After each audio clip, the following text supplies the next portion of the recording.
Buenas noches a todos, probando audio, probando video. Buenas noches, ingeniero. Se lo escucha. Gracias, Franklin. Bueno, vamos a continuar avanzando, ¿no?, con nuestra materia de fundaciones. Eh, al día de ayer habíamos comentado, ¿no?, que BASIC propone una forma alternativa para implícitamente, ¿no?, en la ecuación de Meyerhoff de cálculo de capacidad última de carga de un suelo de fundación, los factores FCI, FQI y F gamma I son sustituidos por factores de compresibilidad del suelo, FCC, FQC y F gamma C. Eh, ¿Cuál de las dos fórmulas adoptamos, no?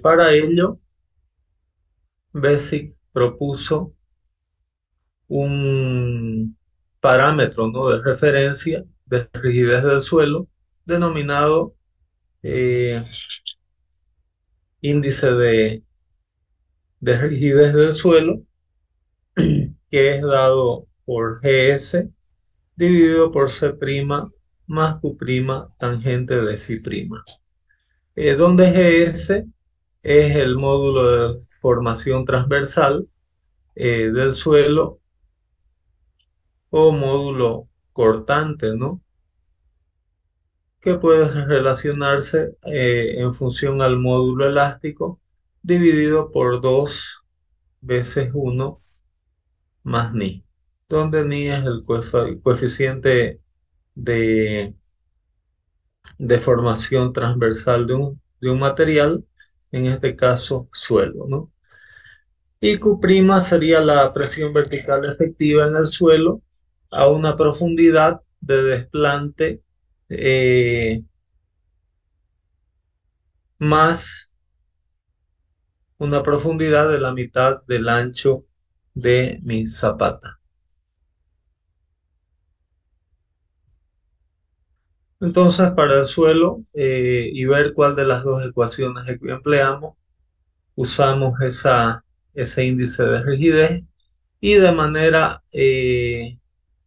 secuencial calculamos el índice de rigidez crítico, dado por esta expresión, un medio de E elevado a 3.3 menos 0,45 de B sobre L, veces uno veces tangente de 45 grados, o veces pi sobre 180 si vamos a trabajar en radianes, menos el ángulo de fricción interno sobre 2. Aquí hay algunos gráficos que ustedes pueden plotar en MATCAD, por ejemplo, o en Excel, de cómo varía el índice de rigidez crítico cuando tenemos una fundación continua, es decir, un ancho definido y una longitud bastante grande. Y aquí, para relación BL sobre uno de zapata cuadrada. Y cómo varía este índice de rigidez crítico para ambas situaciones.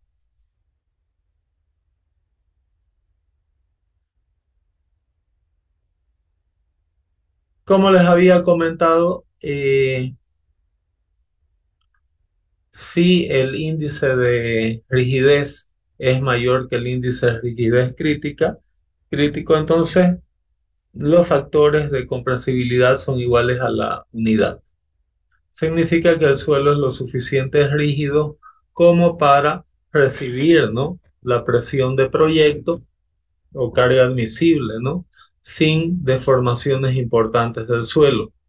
En caso contrario, significa que el suelo es bastante deformable y tenemos que calcular los factores de compresibilidad, donde F gamma C está dado por E elevado a 4.4 más 0,6 B sobre L, tangente de phi', más 307 seno de phi' veces el logaritmo de dos veces el índice de rigidez del suelo, dividido por 1 más seno de phi'.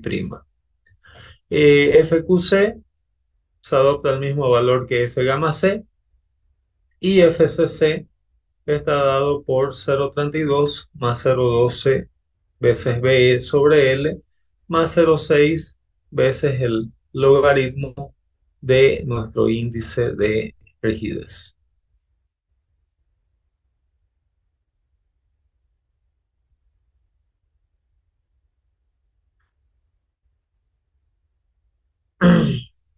Perdón, aquí este, esta fórmula se emplea para FCC con ángulos de fricción nula, es decir, suelos cohesivos, y para suelos granulares se emplea FCC igual a FQC menos 1 menos FQC dividido por NQ, tangente de phi'. Y aquí está la variación de esos factores en función del índice de rigidez y del ángulo de fricción, ¿no? Tenemos las gráficas para diferentes índices de rigidez de F gamma C y FQC.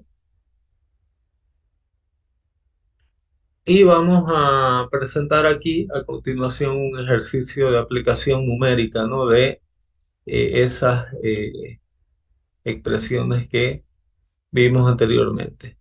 El ejemplo dice para una cimentación rectangular, ¿no? Superficial de 60 centímetros de ancho y 1,20 m de longitud con una profundidad de desplante de 60 centímetros, ¿cuál sería la capacidad de carga última?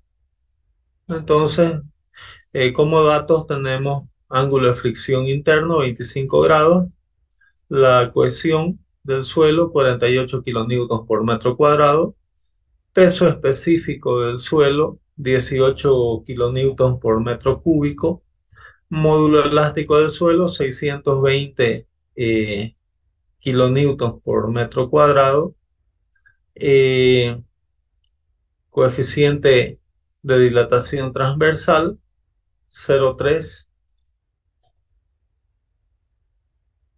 profundidad de desplante de mi suelo 60 centímetros, ancho de mi zapata 60 centímetros, longitud de mi zapata 1,20 m.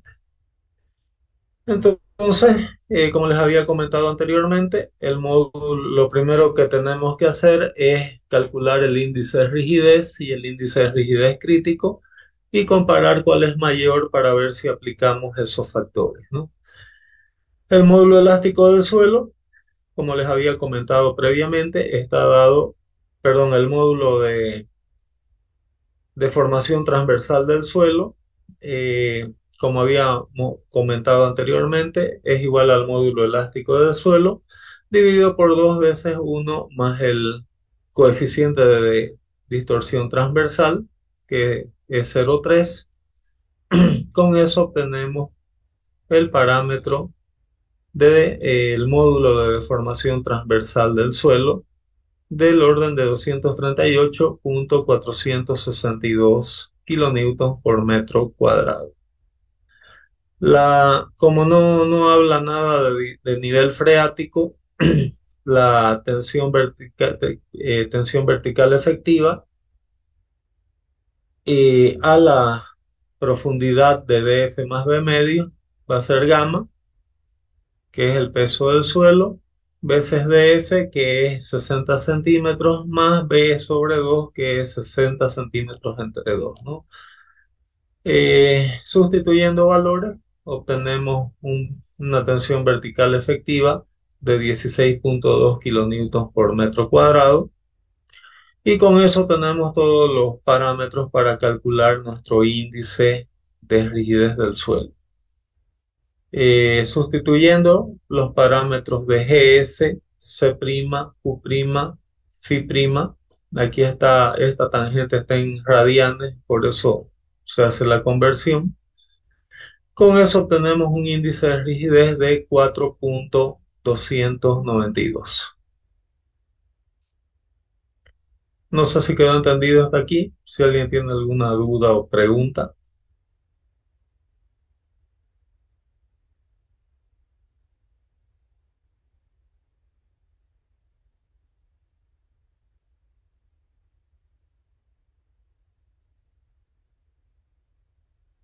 Por otra parte, el índice de rigidez crítico es dado por esta expresión: B sobre L, 0,60 sobre 1,20 y tangente de 45 grados menos phi prima sobre 2. Reemplazando valores en esa expresión, obtenemos un índice de rigidez crítico de 62,404 y ahí tenemos que el índice de rigidez del suelo está por debajo del índice de rigidez crítico, ¿no?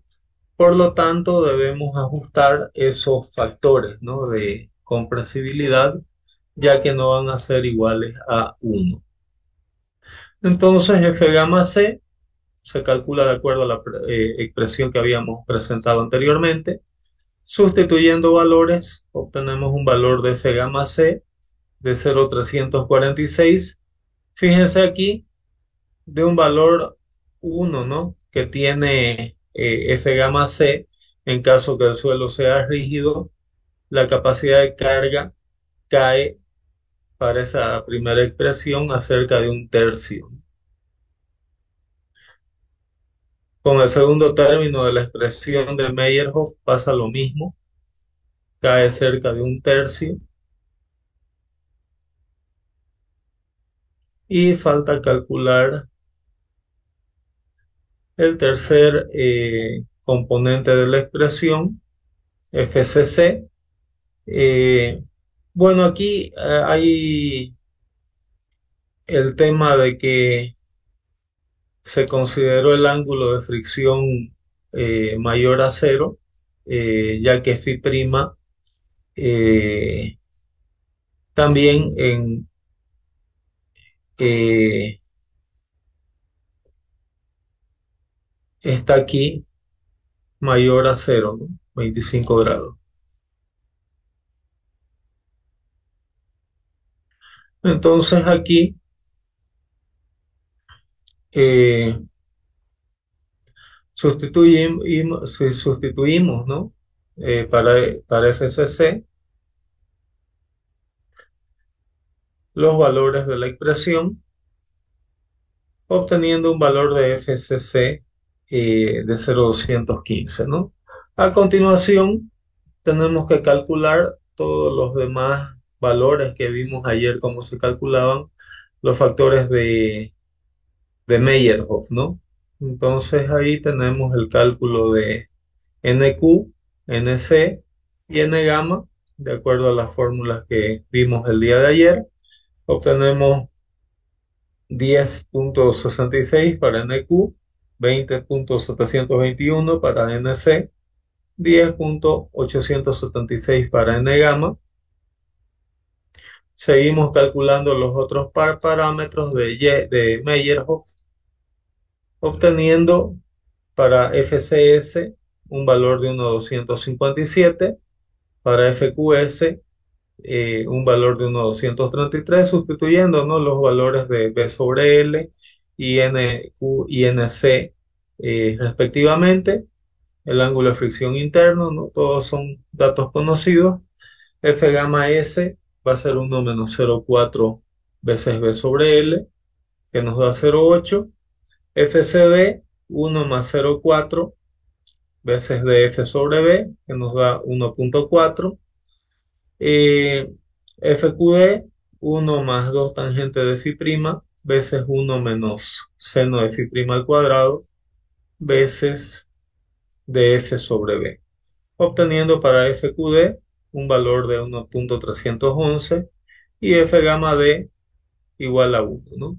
La presión admisible en el suelo, la profundidad de desplante, como no hay nivel freático, va a ser gamma veces df, que nos da un valor del orden de 10,8.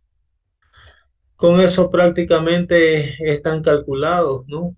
Todos los parámetros de Meyerhoff y los parámetros de compresibilidad de Bessick, y con eso obtenemos una carga última admisible del suelo de 456 kilonewton por metro cuadrado, ¿no? Donde aquí están enumerados, ¿no? Para cada término los valores empleados en el cálculo de la capacidad última del suelo, ¿no?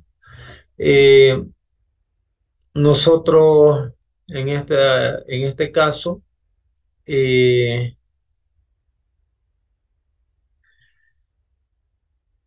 hemos visto que la resistencia va a ser menor, ¿no? Ya que estos factores de compresibilidad del suelo son menores a la unidad, y nosotros no usamos U para dimensionar zapatas, lo que usamos es U sub A,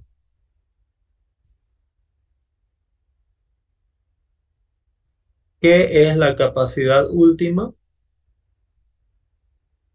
dividida por un factor de seguridad. Este factor de seguridad por lo general se adopta como siendo igual a 3. Por lo tanto, si nosotros tenemos una zapata, ¿no? Sometida a una fuerza Q, y la zapata tiene un peso W, el área de la zapata va a estar dada por la suma, ¿no? De la carga que llega a la zapata más el peso que llega a la misma, dividido por Q sub A. ¿Quedó entendido? No sé si alguien tiene alguna duda o pregunta hasta aquí.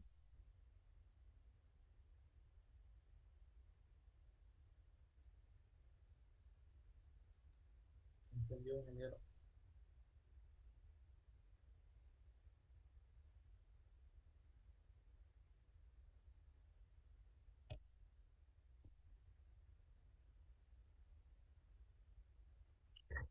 Bueno, muchas veces tenemos el caso donde la zapata no está cargada de manera centrada. Eso se genera debido al efecto del momento flector,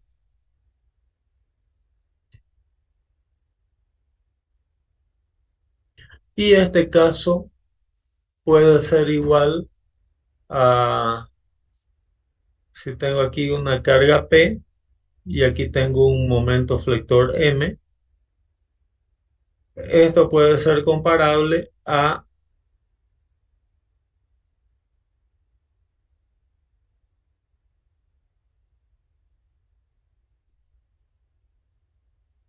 una zapata cargada excéntricamente con una determinada excentricidad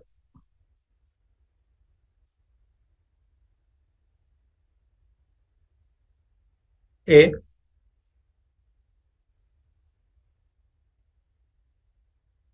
donde E es igual al momento flector dividido por la carga P.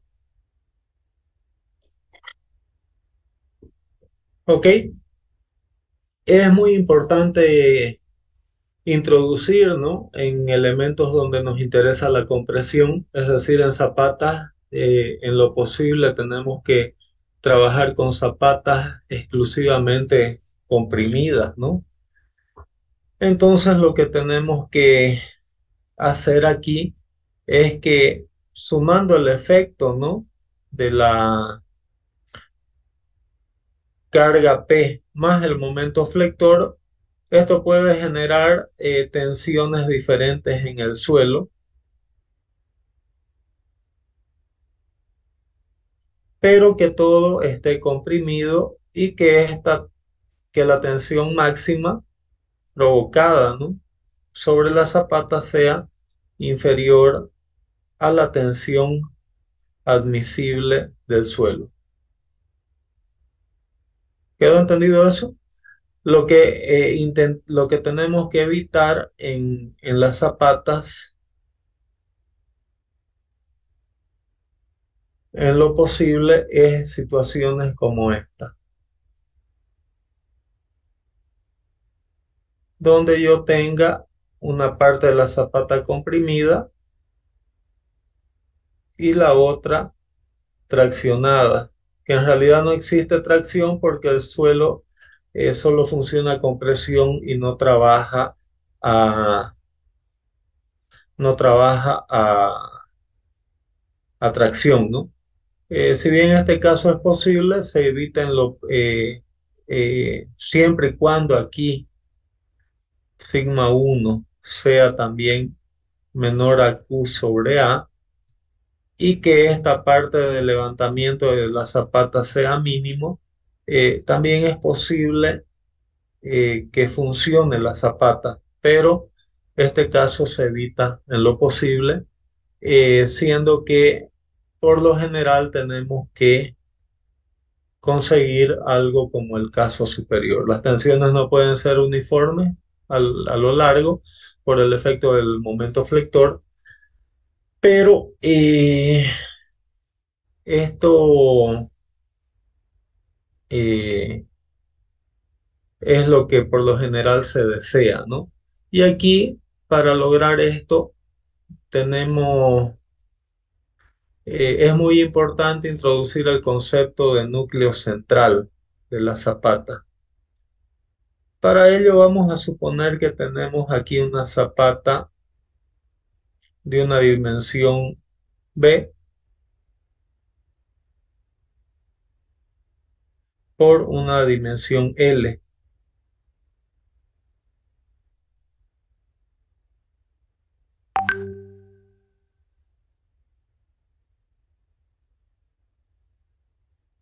Y vamos a suponer que esta la estoy dibujando en planta, esta zapata, y aquí actúa una carga P y un momento flector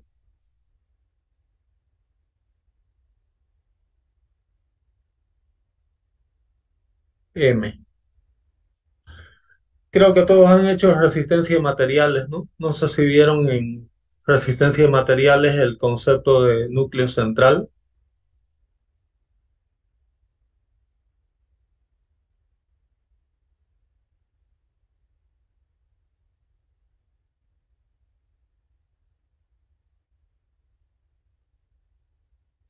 ¿Hay alguien atendiendo a la clase? Sí, ingeniero. Ingeniero, Sí, estamos. ingeniero. Aquí, ingeniero. Sí, ingeniero. Ok, ¿han visto el concepto de núcleo central? Lo vimos con otro nombre, ingeniero, pero sí, entendemos. ¿Qué entienden por núcleo central? Se puede decir como el eje del centro de la figura, o el eje baricéntrico. Una cosa es baricentro o centro de gravedad Ah, es, y otra cosa es núcleo central. ok. No sé si...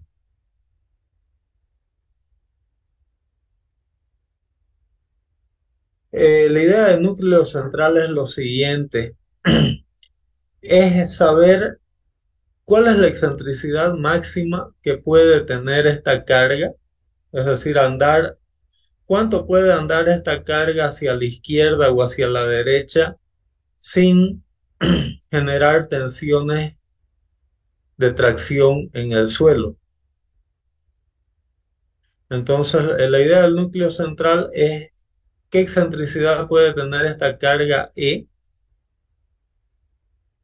sin que se generen tensiones negativas, ¿no? Es decir, de levantamiento de la zapata. ¿Ok? Y ese caso sería, por ejemplo, viendo aquí la zapata,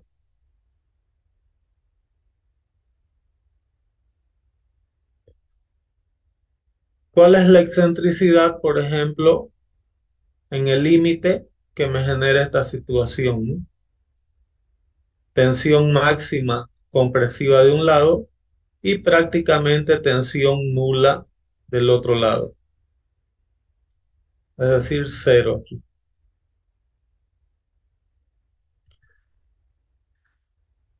Entonces, ¿cómo resuelvo esto? Si ustedes recuerdan de la resistencia de materiales, puedo decir que la tensión aquí va a estar dada por la carga P dividida por el área de la zapata. El área de la zapata va a ser B por L, más el momento deflector que me genera la excentricidad, que sería P veces mi excentricidad, dividido por la inercia de mi zapata. ¿Cuál es la inercia de mi zapata? Base veces altura al cubo. Aquí va a ser al revés, ¿no? Va a ser la base, va a ser L, porque es el momento flector estamos calculando la excentricidad en la dirección Y. Entonces sería L veces B al cubo sobre 12.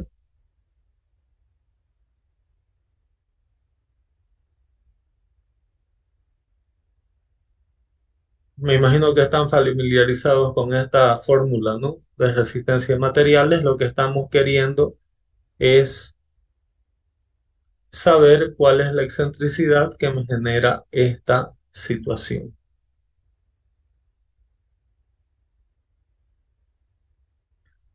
Eh, con base en eso,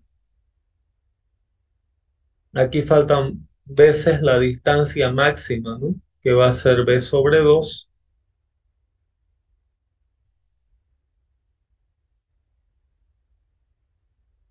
Tomando que la compresión va a ser positiva, este valor tiene que ser mayor o igual a cero.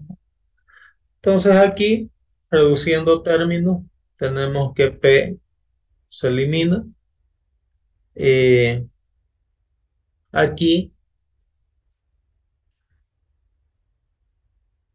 reduciendo términos, B se elimina con B, quedando aquí al cuadrado, y aquí queda 6, ¿no?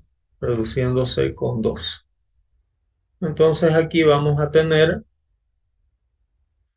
que 1 sobre B veces L más E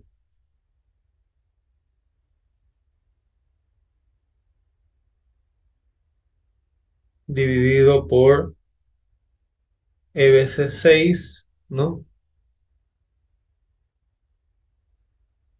Dividido por LB cuadrado,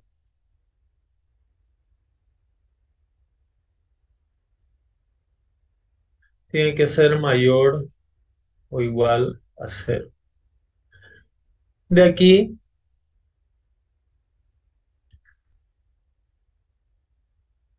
E eh, veces 6,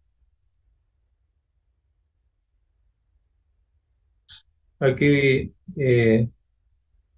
dividido por LB cuadrado,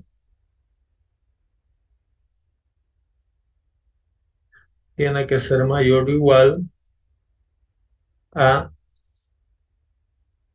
menos 1 sobre BL. Reduciendo aquí estos términos, podemos decir que la excentricidad, para que no hayan para que no hayan tensiones de levantamiento de esta relación, obtenemos que la excentricidad tiene que ser mayor o igual a menos 1 veces B sobre 6.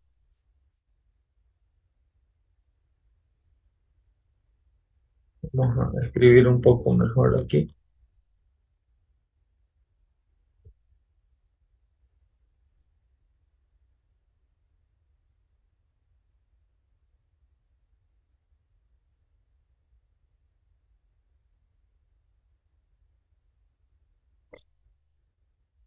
Ok, ¿qué significa esto? Que la excentricidad, que la habíamos tomado positiva para acá, podemos tener una excentricidad para este lado máximo de un sexto del ancho de la zapata para que no haya eh, tensiones de levantamiento. En otras palabras, voy a diseñar aquí nuevamente, ¿no? mi, mi zapata.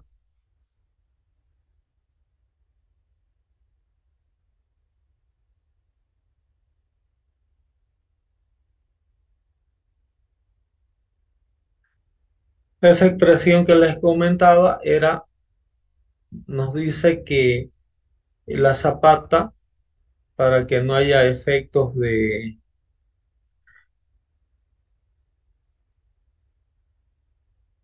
levantamiento, hacia este lado lo máximo que puede caminar es de un sexto de B.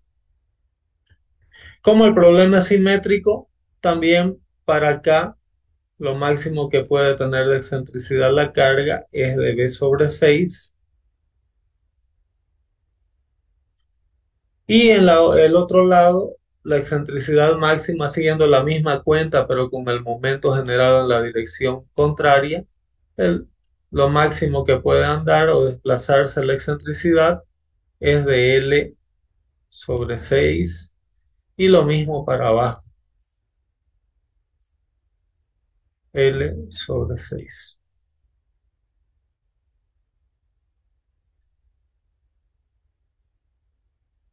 Con esos 4 puntos demarcamos, ¿no?